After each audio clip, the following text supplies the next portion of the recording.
नमस्कार, कैसे हैं आप सभी लोग। स्वागत है आपका फिक्र आपकी में। आज फिक्र ईरान के सामने ट्रंप के डिजिटल सरेंडर की।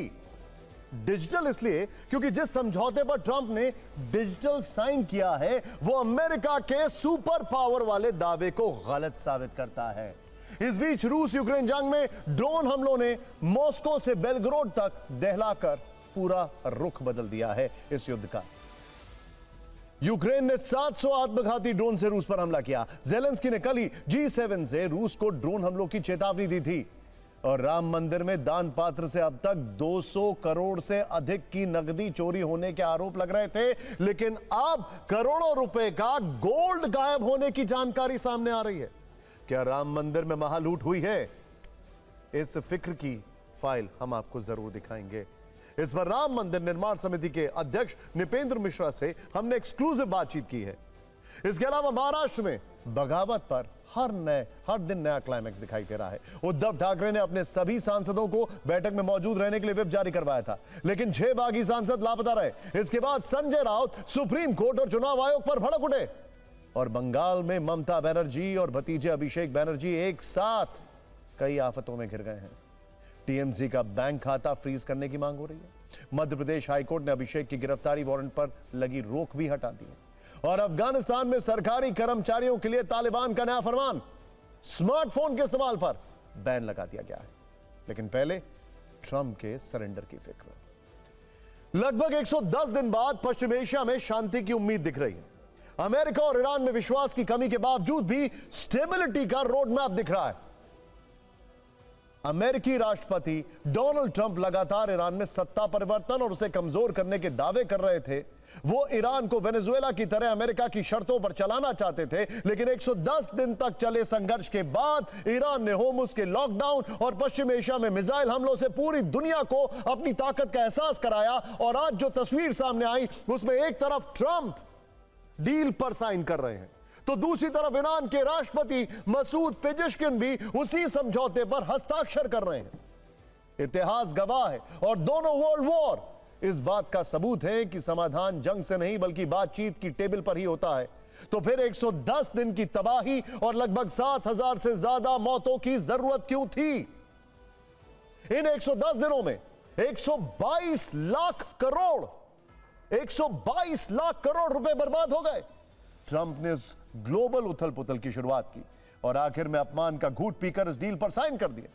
ट्रंप ने यह डील फ्रांस की राजधानी पेरिस के पास स्थित वर्साई पैलेस में फ्रांस के राष्ट्रपति इमैनुअल मैक्रों की मौजूदगी में साइन की। इसे दुनिया के सबसे प्रसिद्ध राजमहलों में गिना जाता है। इंटरेस्टिंगली प्रथम विश्व युद्ध भी इसी जगह पर डील साइन करने के बाद खत्म हुआ था। और ईरान और अमेरिका के बीच 14 पॉइंट का समझौता ड्राफ्ट हुआ है, जिसके मुख्य पॉइंट्स ये हैं, ध्यान दीजिएगा और खुद बताइए किसका पलड़ा भारी है, ईरान का या अमेरिका का। सोशल मीडिया पर हमारे तमाम हैंडल्स हैं, उस पर कमेंट करके बताइए। सुनिए जरा, 30 दिनों में होर्मुज स्ट्रेट से जहाजों की आवाजाही सामान्य होगी। 30 दिनों में अमेरिकी नेवल ब्लॉकेड हटाकर हालात सामान्य करेगा। ईरान कभी परमाणु हथियार नहीं बनाएगा। अमेरिका अब ईरान के लिए $300 अरब का फंड बनाएगा। अमेरिका ईरानी तेल और पेट्रोकेमिकल सेवाओं में छूट देगा। ईरान की फ्रीज संपत्तियां और धनराशि जारी की जाएंगी। 60 दिनों में दोनों देश अंतिम समझौता फाइनल करेंगे। 60 दिन बाद समझौते को यूएन सिक्योरिटी काउंसिल की मंजूरी मिलेगी। 40 दिनों के भीषण युद्ध में ट्रंप ने दावा किया था कि हर रोज $1 बिलियन खर्च हो रहा है। और डील साइन करने से पहले भी ट्रंप ने कहा कि डील जरूरी थी क्योंकि इस पर बहुत पैसे खर्च हो रहे थे। यानी युद्ध से पहले होर्मुज स्ट्रेट सामान्य था, लेकिन युद्ध की वजह से यहां लॉकडाउन हुआ, जिससे पूरी दुनिया को करोड़ों का नुकसान हुआ। ट्रंप ने भी अरबों डॉलर खर्च कर युद्ध लड़ा, लेकिन अब डील के तहत ईरान के लिए ही $300 अरब का फंड बनाया जाएगा। प्रेसिडेंट ट्रंप ने यह युद्ध किस लिए लड़ा, यह अब भी हर किसी की समझ से परे है। ऊपर से यह ट्रंप की सबसे बड़ी कूटनीतिक हार भी है। देखिए, ट्रंप ने दावा किया था कि ईरान की पूरी नेवी नष्ट कर डाली, लेकिन असल में उन्होंने ईरान की शर्तों पर समझौता किया है। यह फैक्ट है और बगल में पैराडॉक्स है। ध्यान से देखिए जरा। ट्रंप ने कहा था कि ईरान का पूरा एयर डिफेंस सिस्टम नष्ट कर डाला, लेकिन ईरान में उनका सत्ता परिवर्तन का सपना टूट गया। उन्होंने कहा था कि ईरान का पूरा मिसाइल भंडार नष्ट कर दिया, जबकि सच्चाई यह है कि युद्ध के बाद ईरान और ताकतवर बनकर उभरा है। ट्रंप ने कहा था कि ईरान को इस युद्ध में घुटनों पर ला दिया, लेकिन असल में दुनिया मान रही है कि ट्रंप ने अपनी फजीहत कराकर डील साइन की है। इस बात की चर्चा दुनिया के कई विशेषज्ञ कर रहे हैं कि वियतनाम, अफगानिस्तान, इराक के बाद यह अमेरिका की बड़ी कूटनीतिक और रणनीतिक हार है, जिसे ट्रंप अपनी जीत बता रहे हैं। उस नतीजे तक पहुंचने के लिए उन्हें विनाश का रास्ता चुनना पड़ा। फ्रांस के एवियन शहर में एक रिपोर्टर ने इससे जुड़ा सवाल कर ट्रंप को शर्मिंदा भी कर दिया। ट्रंप भी जानते हैं कि यह डील उन्होंने मजबूरी में स्वीकार की है, लेकिन ट्रंप तो ट्रंप है। उनका कहना है कि अगर युद्ध लंबा खिंचता तो आर्थिक मंदी आ जाती, 4 हफ्तों में दुनिया का ऑयल रिजर्व खत्म हो जाता और अराजकता फैल जाती। इंटरेस्टिंगली ट्रंप के समझौते में जो कई डिटेलिंग है वो ओबामा के समझौते से मैच खाती हैं। इंटरेस्टिंगली ट्रंप अब ईरान को इकोनॉमिकली डिपेंडेंट बनाना चाहते हैं मिडिल ईस्ट के, पश्चिम एशिया के देशों पर और अमेरिका पर, और शायद वो ही ईरान का ऑयल भी खरीदें। तो फिर यह युद्ध करने की जरूरत क्या थी? ट्रंप समझौते की वजह आर्थिक संकट बता रहे हैं, लेकिन ईरान इसे ट्रंप का सरेंडर कह रहा है। ईरानी संसद के स्पीकर कालीबाफ ने कहा, हमने अमेरिका और इजराइल दोनों को हराया है।